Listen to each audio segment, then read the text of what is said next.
धुळे शहरातील प्रांत कार्यालयात असलेल्या उपपोस्ट ऑफिसमध्ये मध्यरात्री सुमारास चोरट्यांनी प्रवेश करून तिजोरी फोडण्याचा प्रयत्न केला असल्याचे समोर आले आहे।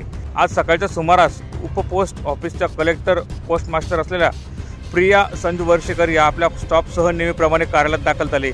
त्यावेळेस त्यांच्या लक्षात आले की आपल्या ऑफिसच्या चोरट्यांनी कुलूप तोडले आहे। त्यांनी आत प्रवेश करून पाहणी केली असता ज्या ठिकाणी दिवसभराचा भरणा जमा केला ती तिजोरी चोरट्यांनी फोडण्याचा प्रयत्न केल्याची त्यांनी खात्री केली।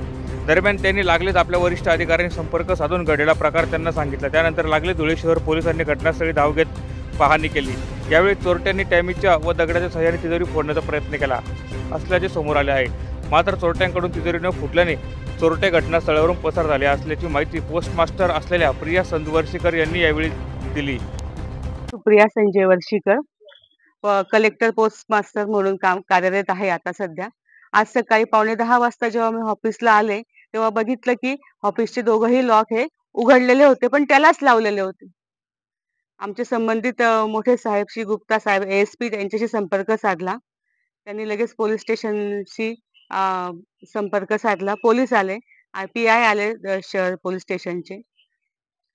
सुदैवाने त्यात काही गेलेलं नाहीये। ते जरी चावी म्हणजे उघडण्याचा प्रयत्न केलाय त्यांनी तिजोरी, पण त्याच्यात काही सफल झाले नाही ते। आपल्या ऑफिसच्या परिसरामध्ये काही CCTV कॅमेऱ्यावर आहेत का? नेमकं काय? इथे तर काही नाहीये सर, पुढे आहेत ते त्याला ट्रेझरीला आहेत। या ऑफिस कुठल्या ठिकाणी? इथे जुन्या कलेक्टर कंपाऊंड मध्ये। प्रतिनिधी रूपक बिरारी, माझा महाराष्ट्र न्यूज, धुळे।